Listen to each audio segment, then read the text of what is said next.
నమస్తే health zone కార్యక్రమానికి స్వాగతం. ఇవాటి కార్యక్రమంలో భాగంగా మనం హైపర్ టెన్షన్ గురించి తెలుసుకోబోతున్నాం.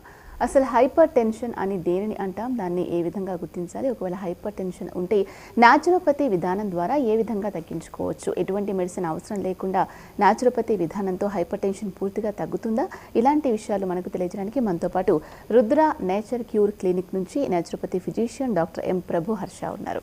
ముందుగా డాక్టర్ గారిని పరిచయం చేసుకుందాం. నమస్కారం సార్. సార్, మరి నేను చెప్పిన విధంగా హైపర్ టెన్షన్ అనేది దేన్ని అంటారు, ఎలా గుర్తించాలి దాన్ని?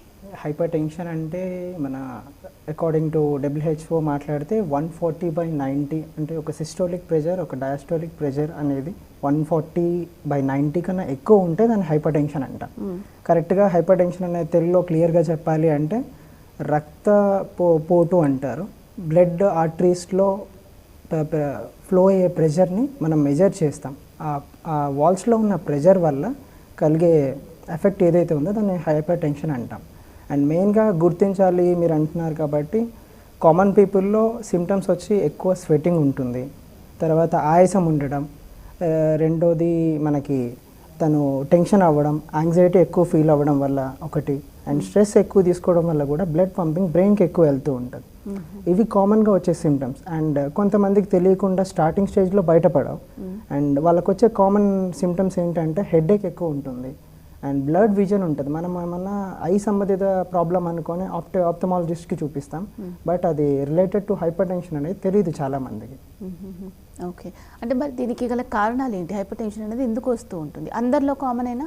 అందరిలో కామన్. ఇప్పుడు అకార్డింగ్ టు 2010 స్టాండర్డ్స్ ప్రకారం ప్రతి 5 మగవాళ్ళలో ఒకరు హైపర్ టెన్షన్తో ఎఫెక్ట్ అవుతున్నారు. అలాగే ప్రతి 8 మంది ఉమెన్స్లో ఒకరు ఎఫెక్ట్ అవుతున్నారు. ఉమెన్స్లో కామన్గా ప్రెగ్నెన్సీ టైంలో ఈ గెస్టేషనల్ హైపర్ టెన్షన్ అంటారు దీన్ని. అండ్ కామన్గా ఎఫెక్ట్ అయ్యే రీజన్స్ ఏంటంటే ఫస్ట్ ఆల్కహాల్ తీసుకోవడం వల్ల ఏంటంటే మన బ్లడ్లో ఆక్సిజన్ క్యాపబిలిటీ అనేది తగ్గిపోతుంది టోటల్గా. ఎప్పుడైతే ఆక్సిజన్ క్యాపబిలిటీ తగ్గడం వల్ల బ్లడ్ అనేది పంప్ అవ్వడం, హార్ట్కి ఎక్కువ ఆక్సిజన్ నీడెడ్, బ్రెయిన్కి 70% ఆక్సిజన్ మనకి అవసరం. ఈ ఆక్సిజన్ సఫిషియెంట్ లేకపోవడం వల్ల బ్లడ్ పంపింగ్ ఇంకా ఫోర్స్ పెరుగుతుంది. దానివల్ల వాళ్ళకి ప్రాబ్లం మెయిన్గా ఆల్కహాల్ ఒకటి అండ్ స్మోకింగ్ ఒకటి అవాయిడ్ చేయాల్సి ఉంటుంది. అండ్ తర్వాత లైఫ్ స్టైల్ డిజార్డర్స్ వచ్చి మనకి ఎక్కువ ఒబేసిటీ ఉండడం వల్ల ఫిజికల్ యాక్టివిటీ చాలా తక్కువ ఉంటుంది. అండ్ తర్వాత డయాబెటిక్, ఇప్పుడు కామన్గా జెనెటికల్గా ఒక ఫ్యామిలీ హిస్టరీలో ఉండడం వల్ల కూడా చాలామంది ఎఫెక్ట్ అవుతున్నారు. అండ్ దీని తర్వాత ఎక్కువ మందికి ఏదైనా రీజన్స్లో కిడ్నీ రిలేటెడ్ ప్రాబ్లమ్స్ మేజర్గా సఫర్ అయ్యే వాళ్ళలో కూడా ఈ కంప్లైంట్స్ ఉంటుంది. ఓకే, అంటే ఎవరిలో ఎక్కువగా చూస్తున్నాము, ఏ ఏజ్ వాళ్ళలో? ఏ ఏజ్ వాళ్ళలో అంటే మనకి ఇప్పుడు ప్రజెంట్ ఉన్న సిచ్యువేషన్లో అయితే at the age of 30 to 50 between ఉండేవారు. అండ్ పాస్ట్తో కంపేర్ చేసుకుంటే మనకి 45 నుంచి ఈ డిసీజెస్ అన్ని చూపిస్తారు. బట్ ఇప్పుడు అదేమైందంటే మన లైఫ్ స్టైల్ డిస్టర్బెన్సెస్ వల్ల అది ప్రీపోన్ అయ్యాయి. ఇంకా ఏజ్ 30 రాగానే మనకి ఇప్పుడు ఎక్కువ ఫైనాన్షియల్ క్రైసిస్ అని, ముందు నుంచి జాబ్ ఇట్లా వెళ్ళడం, ఎక్కువ సైకలాజికల్గా స్ట్రెస్ తీసుకోవడం, దానివల్ల ఏంటంటే యంగ్ అడల్ట్స్లో ఎక్కువ ఈ కంప్లైంట్ చూస్తున్నాం. అండ్ దీన్ని యంగ్ అడల్ట్స్లో వచ్చేదాన్ని ఎలా అంటారంటే సిస్టోలిక్ లెవెల్ అనేది, అంటే పైన ఉన్న 140 లెవెల్ అనేది హై ఉంటుంది అండ్ కింద ఉన్న డయాస్టోలిక్ వాల్యూమ్ అనేది చాలా లో ఉంటుంది వీళ్ళకి. ఈ ఫ్లక్చుయేషన్ని ఐసోలేటెడ్ హైపర్ టెన్షన్ అంటారు. అండ్ ఇది ఎక్కువ యంగ్ వాళ్ళలో ఉంటుంది. It's related to lakh of exercises and stress. But మనకు తెలియక ఒక అలోపతి ఫిజిషియన్ దగ్గరికి వెళ్ళి ఇలా బీపీ ఫ్లక్చుయేషన్ ఉందని చూపించడం వల్ల ఒక కాన్స్టెంట్ మెడికేషన్ పెడతారు. ఇది పెట్టడం వల్ల ఏంటంటే బాడీలో జరగాల్సిన రెగ్యులర్ ఫంక్షన్స్ అన్ని డ్యామేజ్ అవ్వడం, దానివల్ల వచ్చే కాంప్లికేషన్స్ ఈ లైఫ్ స్టైల్ డిజార్డర్స్. ఓకే, మీరు ఇంతకుముందు చెప్పారు కదా సిస్టోలిక్, డయాస్టోలిక్ అని. రెండిట్లో ఒకటి చాలా తక్కువగా ఉంటుంది, ఒకటి ఎక్కువగా ఉంటుంది. రెండు కూడా చాలా ఎక్కువగా ఉండే వాళ్ళు కూడా ఉంటారు. సో అది ఎవరిలో జరుగుతుంది, వాళ్ళలో ఏం చేంజెస్ ఉంటాయి? ఎక్కువ నేను చూసిన కేసెస్ ఒక 2 years బ్యాక్ ఒక ఫిమేల్కి 180/120 ఉంది వాల్యూ. అండ్ తనకి కిడ్నీ ప్రాబ్లమ్స్ ఎక్కువ ఫేస్ చేస్తుండే అండ్ హిస్టరీ అరౌండ్ డయాబెటిక్ ఒక 20 years ఉంది. ఈ ఫ్లక్చుయేషన్స్ వల్ల ఆమెకి హై ఎక్కువ చూపిస్తుంది. అండ్ ఫర్దర్గా మీకు ఎక్స్ప్లెయిన్ చేయాలి అంటే ఒక హైపర్ టెన్షన్ని 4 different ఫేస్లో డిసైడ్ చేస్తాం మనం. హార్ట్ రిలేటెడ్ వస్తే దాన్ని కార్డియాక్ హైపర్ టెన్షన్ అంటాం, అండ్ లివర్ వస్తే హెపాటిక్ హైపర్ టెన్షన్ అంటాం దీన్ని, అండ్ కిడ్నీ వస్తే nephrotic hyper tension, renal hyper tension అంటాం. ఇవి ఏంటంటే ఒక లైఫ్ స్టైల్ డిస్టర్బెన్సెస్ అన్నీ టుగెదర్ ఫామ్ అయ్యి ఒక క్రానిసిటీని తీసుకొచ్చి కొలెస్ట్రాల్ ఫామ్ అవడం, ఎథిరోస్క్లీరోసిస్ అంటారు, హార్ట్ ఫెయిల్యూర్, స్ట్రోక్ రావడానికి మెయిన్ రీజన్స్. ఇలాంటి వాళ్ళు తగ్గించడం అంటే ఇన్స్టెంట్ రిజల్ట్స్ అనేవి కనపడం. There is a method called as cryotherapy. Cryotherapy, ice massage whole స్పైన్కి చేయడం వల్ల వాళ్ళకి ఇన్స్టెంట్గా బీపీ లెవెల్స్ అనేది స్లో డౌన్ అవుతాయి. బట్ మెయింటైన్ చేయాలంటే టైం టేకింగ్ ప్రొసీజర్ వీళ్ళకి. ఓకే, అంటే ఇప్పుడు మీరు చెప్పిన ఈ కార్డియాక్ కానీ లేకపోతే కిడ్నీ డ్యామేజెస్తో కాకుండా నార్మల్గా ఎటువంటి ప్రాబ్లమ్స్ లేకుండా కూడా హైపర్ టెన్షన్ ఉంటుంది, వస్తుంది. అదెందుకు అంటారు? ఇప్పుడు మ్యాక్సిమం మనం ఇప్పుడు లీడ్ చేసే సిచ్యువేషన్సే మెయిన్ కారణం. ఇప్పుడు ఇదంతా మీకు డయాబెటిక్ ఇవన్నీ చెప్పింది ఫిజియోలాజికల్ వరకే, and there is a psychological factor. ఈ స్ట్రెస్, ల్యాక్ ఆఫ్ ఎక్సర్సైజెస్ అనేది ఫిజియోలాజీ. ఈ స్ట్రెస్ ఎక్కువ తీసుకోవడం వల్ల కూడా బాడీలో ఒక పర్సన్ నవ్వాలన్నా కూడా there is a hormone called as dopamine. ఆ డోపమైన్ ప్రాపర్గా సెక్రీషన్ అవ్వకపోయినా కూడా స్ట్రెస్ లెవెల్స్ ఇంక్రీజ్ అవుతాయి. ఒక్కసారి స్ట్రెస్ లెవెల్ ఇంక్రీజ్ అయినప్పుడు బ్లడ్ వాల్స్ అనేది క్లోజ్ అవుతాయి. ఆ క్లోజ్ అయినప్పుడు దానిలో పోయే బ్లడ్ సర్క్యులేషన్ అనేది ఇంకా ఫోర్స్తో పోవాల్సి వస్తుంది. దానివల్లనే మేజర్గా వచ్చే కంప్లైంట్స్. దీన్ని ప్రైమరీ హైపర్ టెన్షన్ అంటారు. తెలియకుండానే అందరిలో ఉంటుంది, బట్ ఎవరు ఐడెంటిఫై చేయం. ఎప్పుడైతే మనం రూల్ అవుట్ చేస్తామో బయటకు వస్తుంది. మరి ఈ హైపర్ టెన్షన్ రావడం వల్ల మన బాడీలో ఏ శరీర భాగాలు ఎఫెక్ట్ అవుతుంటాయి? డ్యామేజ్ అయ్యే అవకాశం కూడా ఉంటుంది? డ్యామేజ్ అయ్యే అవకాశం ఉంటుంది. ఎలా అంటే ఒక 7 years 8 years ఒకే మెడికేషన్ వాడడం మెయిన్ ఫ్యాక్టర్ మనకి. కొంతమంది ఏంటంటే ఇప్పుడు టెల్మిస్ట్రాల్ అనేది ఒక టాబ్లెట్ 10 mg కామన్గా ఇచ్చే ఏ ఫిజిషియన్ అయినా ప్రిస్క్రైబ్ చేసే మెడిసిన్. అది చేసినప్పుడు ఏంటంటే మెయిన్గా ఇన్సులిన్ ప్రొడక్షన్ చేసే క్యాపబిలిటీని తగ్గిస్తుంది బాడీలో.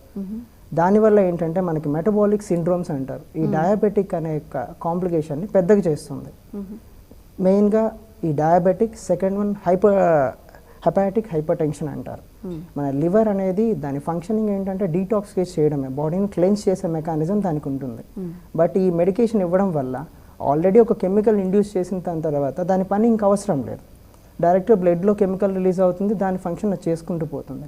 కాబట్టి ఈ డీటాక్సికేషన్ ప్రాసెస్ తగ్గిపోవడం వల్ల లంగ్స్ అనేది టోటల్గా డ్యామేజ్ అవ్వడము, అండ్ కిడ్నీ వచ్చి ఫిల్టర్ చేయలేకపోవడము. ఎక్కువ అమౌంట్ ఆఫ్ కెమికల్స్ ఉన్నప్పుడు ఫిల్టర్ చేయలేదు కిడ్నీ అనేది, అలా కిడ్నీ ఫంక్షన్ కూడా డౌన్ అవ్వడము. అండ్ తర్వాత వచ్చి మెయిన్గా ఎక్కువ యాక్సిడెంట్ కేసెస్ లేదా బీపీ ఎక్కువ స్ట్రెస్ తీసుకున్నప్పుడు వాళ్ళకి బ్రెయిన్లో క్లాట్స్ ఏర్పడతాయి, తెలియదు మనకి. అండ్ చెస్ట్ పెయిన్ అనేది ఒక కంప్లైంట్ మాత్రమే మనం రికగ్నైజ్ చేయగలం, బట్ వాళ్ళకి ఎప్పటి నుంచో క్లాట్స్ అనేది ఫామ్ అయ్యి సడన్గా స్ట్రోక్ రావడం, డెత్ జరగడం జరుగుతుంది. ఓకే, ఈ హైపర్ టెన్షన్ తగ్గించుకోవడం సాధ్యమవుతుందా? సాధ్యమవుతుంది, ఎవరిలోనైనా కూడా. ఎవరిలో అయినా సాధ్యమవుతుంది. సఫర్ అయ్యే వాళ్ళు ఉంటారు కదా. బట్ ఏంటంటే వాళ్ళు ఇప్పుడు చాలా ఇయర్స్ నుంచి సఫర్ అయ్యే వాళ్ళలో మెయిన్గా ఏంటంటే మెడిసిన్ మీద వాళ్ళు ఆల్రెడీ ఉంటారు. వాళ్ళలో ఏంటంటే మనము ఇప్పుడు మన క్లినిక్స్లో యూజ్ చేసే మెథడ్ ఏంటంటే ఫస్ట్ ఎలిమినేటివ్ డైట్ అంటాం. వాళ్ళకి ఇచ్చిన డైట్లో బాడీని ఆ మెడిసిన్ వల్ల వచ్చే డీటాక్స్ ఏదైతే ప్రొడ్యూస్ అయిందో టాక్సిసిటీ అది తగ్గించి తర్వాత దాన్ని సూతనింగ్ డైట్ అంటారు. మళ్ళీ అది పాతప్పుడు లాగా వర్క్ చేయడానికి హెల్ప్ అయ్యే మెథడ్స్ని మనం యూజ్ చేస్తాం. అండ్ థర్డ్ మెథడ్ వచ్చి కన్స్ట్రక్టివ్ డైట్ అంటారు. అంటే మళ్ళీ దాని ఫంక్షన్ ఎన్హాన్స్ చేసి రెగ్యులర్ వేలో అది ప్రాసెస్ చేయడాన్ని కన్స్ట్రక్టివ్ డైట్ అంటారు. అరౌండ్ ఒక పర్సన్కి 2 to 3 months మినిమం పడుతుంది. ఓకే, అంటే ఇదంతా చేయాలంటే ఇన్ పేషెంట్ ఉండాల్సిన అవసరం ఉంటుందా? లేదు, విజిట్ సరిపోతుందా? ఎలా ఉంటుందంటే మోస్ట్లీ ఇది డిపెండ్స్, ఒక పర్సన్ స్టెబిలిటీ మ్యాటర్స్. ఎందుకంటే ఒక పర్సన్ సైకలాజికల్గా తను రికవర్ అవ్వాలి 100% అని ప్రిపేర్ అయి ఉన్న పర్సన్స్కి మనం మన క్లినిక్లో మార్నింగ్ ఒక 1 hour యోగా సెషన్ తీసుకుంటాం. తర్వాత డే రెగ్యులర్ యాక్టివిటీస్ ఎలా ఉండాలో వాళ్ళకి గైడ్ చేస్తాం. మనం గైడ్ చేసిన తర్వాత ఒక 1 weekకి ఒకసారి మనం వాళ్ళని కంటిన్యూస్గా కన్సల్ట్ అవుతూ ఉండాలి. వాళ్ళు మనల్ని కన్సల్ట్ అయినప్పుడు వాళ్ళు వచ్చే చేంజెస్ ఇవన్నీ మానిటరింగ్ చేస్తూ గైడ్ చేస్తాం. లేదు ఇలా అసలు అవ్వలేని కండిషన్లో మా నేచర్ క్యూర్ హాస్పిటల్ బేగంపేటలో ఉంది, అక్కడికి రిఫర్ చేస్తాం. ఓకే, జనరల్గా ఎక్సర్సైజెస్ కంపల్సరీ అని అంటూ ఉంటారు కదా. ఎక్సర్సైజ్, యోగా ఏదైనా ఒకటేనా, లేదు రెండు డిఫరెన్సా? పర్టికులర్గా హైపర్ టెన్షన్ ఉన్న వాళ్ళు ఎక్సర్సైజ్ చేస్తే సరిపోతుందా? లేదండి, మీకు ఎక్సర్సైజ్కి యోగాకి చిన్న డిఫరెన్స్ ఏంటంటే ఎక్సర్సైజ్ చేయడం వల్ల రక్తపోటు ఇంకా పెరుగుతుంది. ఒక సర్టన్ టైం వరకు మీరు ఏదైనా వాకింగ్ చేసి వచ్చినా లేదా రికరెంట్గా డంబుల్స్ లేదా వర్కౌట్స్ ఏం చేసినా హార్ట్ పంపింగ్ ఎక్కువ ఉంటుంది. బట్ యోగా సెషన్ స్టార్ట్ అయినప్పటి నుంచి ఎండింగ్ వరకు ఒక ఎక్సర్సైజ్ చేసిన తర్వాత రెస్ట్ ఇవ్వడము, మనం యూజ్ చేసే మెథడ్స్లో ఆసనాస్లో బ్లడ్ పంపింగ్ హెవీ ఉండదు అసలు. దీనివల్ల ఏంటంటే యోగా వాళ్ళకి ఫర్దర్ కాంప్లికేషన్ తేకుండా ఉన్న ఫంక్షన్ ఎన్హాన్స్ చేయడానికి యూజ్ అవుతుంది. ఎట్ ద ఎక్సర్సైజ్ ప్యాటర్న్కి వస్తే ఇప్పుడు మనకి మజిల్ స్టిఫ్నెస్ ఇలా కంటిన్యూగా చేయడం వల్ల ప్రాబ్లం వస్తూ ఉంటుంది. బట్ యోగాలో అలాంటి ప్రాబ్లం ఉండదు. ఓకే, అంటే హైపర్ టెన్షన్ ఉన్న వాళ్ళు ఎక్సర్సైజ్ చేయొద్దు? ఎక్సర్సైజ్ అంటే వాకింగ్ చేయొచ్చు అని చెప్తాను, అది కూడా ఒక సర్టన్ టైం వరకే. ఒక 15 to 20 minutes. స్విమ్మింగ్ చేయొచ్చు ఒక 10 minutes 15 minutes. ఇలా రెగ్యులర్గా చిన్న చిన్న ఎక్సర్సైజెస్ అయితే సరిపోతుంది.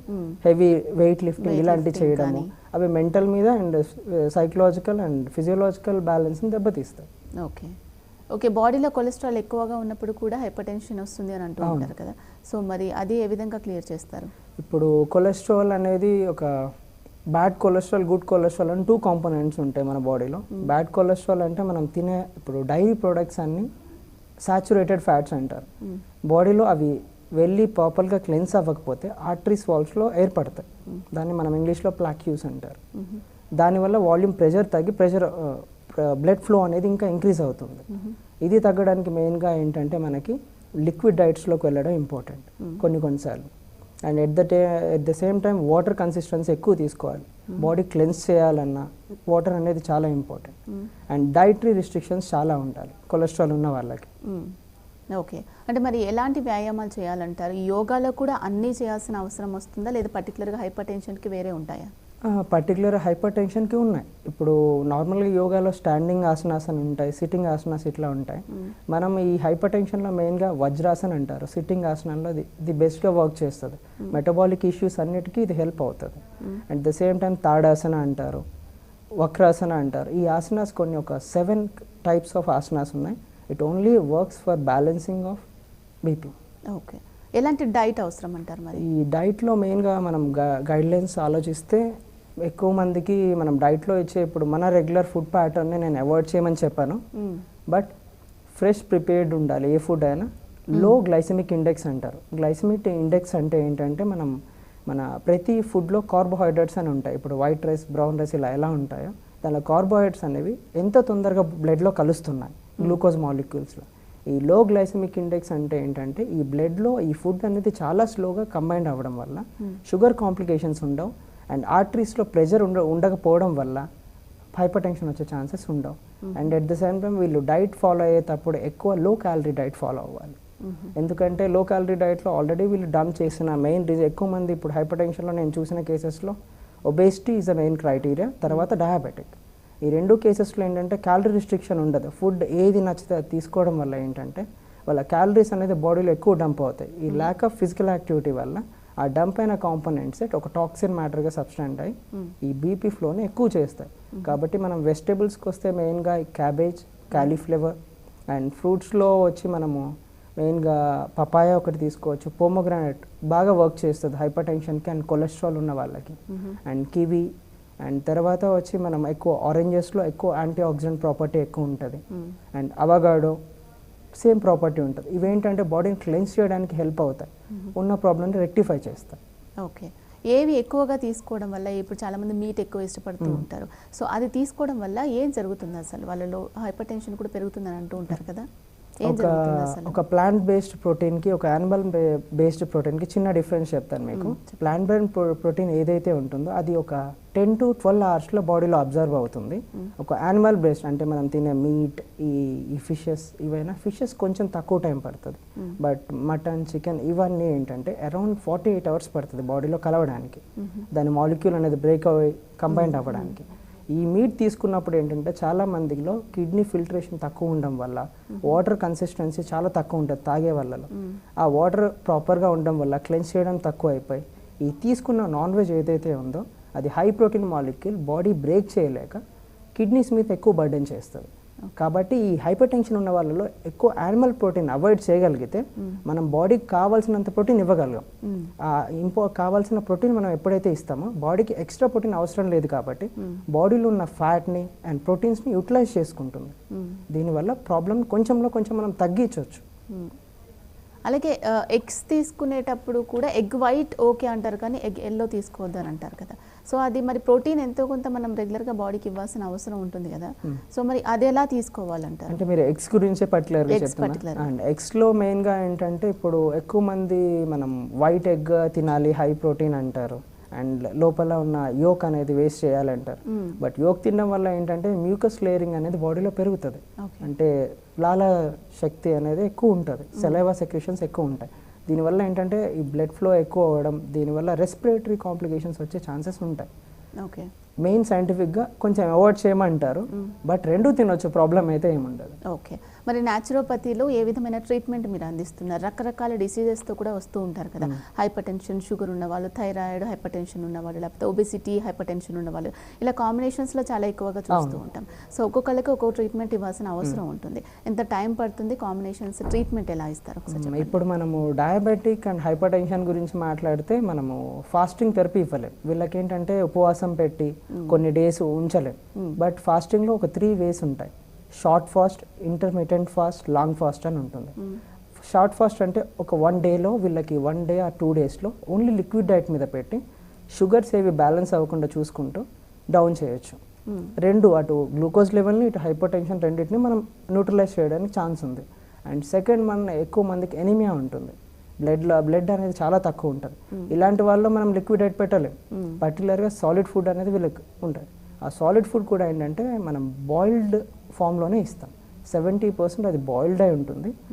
మనం ఎక్స్ట్రా స్పైసీస్ అండ్ కంటైన్మెంట్స్ అంటే ఏమీ యాడ్ చేయం. ఇండియన్ స్పైసెస్ వరకే యూజ్ చేస్తాం. ఇవేంటంటే అబ్జార్బిల్ లెవెల్ని పెంచుతుంది, అంటే ఎపటైట్ని ఇంక్రీజ్ చేస్తుంది.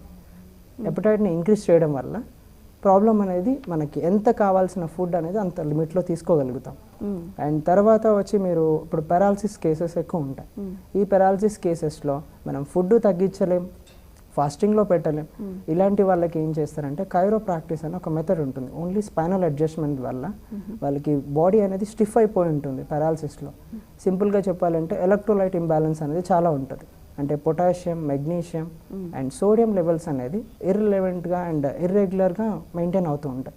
ఆ ఎలక్ట్రోలైట్ని బ్యాలెన్స్ చేస్తూ ఈ స్పైనల్ అడ్జస్ట్మెంట్ ఇవ్వడం వల్ల కొంతలో కొంత వాళ్ళకి ప్రెషర్ అనేది, ఇప్పుడు బ్రెయిన్కి బ్లడ్ ఫ్లో అనేది తగ్గుతుంది, హార్ట్కి ప్రెషర్ అవ్వకుండా కాపాడుతుంది. అరౌండ్ 1988లో ఒక రీసెర్చ్ జరిగింది, December 11లో. ఆ రీసెర్చ్లో ఒక కైరో ప్రాక్టీస్ అంటే స్పైనల్ అడ్జస్ట్మెంట్ అనేది ట్రీట్మెంట్లో చాలా హెల్ప్ చేసిందని ఒక రికార్డ్స్ ఉన్నాయి. At the same time hydrotherapy అంటారు. ఓన్లీ వాటర్ని ఒక certain temperature in plus or minus, హాట్గా అయినా కోల్డ్గా అయినా వాళ్ళకి ఆ ట్రీట్మెంట్లో హెల్ప్ అయినప్పుడు మజిల్ స్టిఫ్ అవ్వడం, రిలాక్స్ అవ్వడం చాలా హెల్ప్ చేస్తుంది. అలాంటప్పుడు ఏంటంటే బ్లడ్ వాల్ అనేది ఒత్తుకుపోదు, అంటే కంప్రెస్ అవ్వకుండా బ్లడ్ అనేది కన్వీనియంట్గా పాస్ అయ్యే వల్ల హైపర్ టెన్షన్ అనే కాంప్లికేషన్ తగ్గించవచ్చు వాళ్ళలో. ఓకే, అంటే మరి చాలా ఇయర్స్ నుంచి కూడా సఫర్ అవుతూ ఉంటారు. సో దానివల్ల ఏంటంటే బాడీలో కొన్ని ఆర్గన్స్ డ్యామేజ్ అవ్వడం కానీ, అంటే రిస్క్ ఫ్యాక్టర్స్ ఎక్కువ ఉన్నప్పుడు వస్తూ ఉంటారు కదా. సో వాళ్ళకు మరి న్యాచురోపతి ట్రీట్మెంట్ సూటబుల్ అంటారా? సూటబుల్. వీళ్ళలో ఏం చేయాలంటే మేము స్టార్టింగ్ నుంచి ఒక డైట్ని ఫిక్స్ చేస్తాం, ఒక 1 వీక్ అలా. అండ్ తర్వాత ఆ డైట్కి వాళ్ళ బాడీ ఎలా రెస్పాండ్ అవుతుందో చూసిన తర్వాత వాళ్ళ మెడికేషన్ని కూడా ప్యారలల్గా రెడ్యూస్ చేసుకుంటూ వస్తాం. అలా రెడ్యూస్ చేసుకున్న దాన్ని మేము ఒక 14 days పర్టికులర్ మా ప్రెజెన్స్లో చూసుకున్నప్పుడు వాళ్ళు ఇంటికి వెళ్ళిన తర్వాత కూడా వాళ్ళకి ప్రాసెసింగ్ ఆఫ్ ఫుడ్ అంటారు, ఎలా కుక్ చేయాలి, ఏ విధంగా యూస్ చేస్తే ఫుడ్ అది మనకి హెల్ప్ అవుతుంది, దాంట్లో ఉన్న న్యూట్రిషన్స్ని డ్యామేజ్ అవ్వకుండా ఎలా తీసుకోగలం, ఇదంతా వాళ్ళకి మేము గైడ్ చేస్తాం. దానివల్ల ఏంటంటే ఉన్న ప్రాబ్లం కాంప్లికేట్ అవ్వకుండా ఉంటుంది. At the same time medication effect అనేది మనం తగ్గించుకుంటూ వస్తే వాళ్ళలో పూర్తిగా నయం చేయకపోయినా, ఎందుకంటే కొంతమందిలో నయం అవుతుంది, కొంతమందిలో అవ్వదు, కొత్త కాంప్లికేషన్స్ ఉంటాయి. కాబట్టి మ్యాక్సిమం టు వాళ్ళకి హెల్ప్ చేసి మేనేజ్మెంట్ వరకు మనం గైడ్ చేయొచ్చు. ఓకే సార్, ఫైనల్గా న్యాచురోపతి ట్రీట్మెంట్ గురించి హైపర్ టెన్షన్కి సంబంధించి ఏం చెప్తారు? న్యాచురోపతి హైపర్ టెన్షన్ గురించి అంటే మీరు లైఫ్ స్టైల్ డిజార్డర్స్ అనేది ఎప్పుడైనా మనము పర్టికులర్గా డైట్ మెయిన్ రోల్ తీసుకుంటే ఒక 70% డైట్ అనేది ఇన్వాల్వ్ అయి ఉంటుంది. మీరు తీసుకుంటే రెగ్యులర్ హ్యాబిటాట్లో ఒక్కరోజు మీరు బయటకు వెళ్ళొచ్చు, అంటే ఏమైనా మనం బయట ఫాస్ట్ ఫుడ్స్ ఇలా తీసుకోవచ్చు. సెకండ్ డే దాన్ని న్యూట్రలైజ్ చేయగల క్యాపబిలిటీ ఉండగలిగితే కాంప్లికేషన్ అనేది తగ్గే ఛాన్స్ ఉంటాయి. లైఫ్ స్టైల్ డిజార్డర్స్ అనేది మనం మెయింటైన్ చేసుకుంటూ పోతేనే దాన్ని ఆపగలం.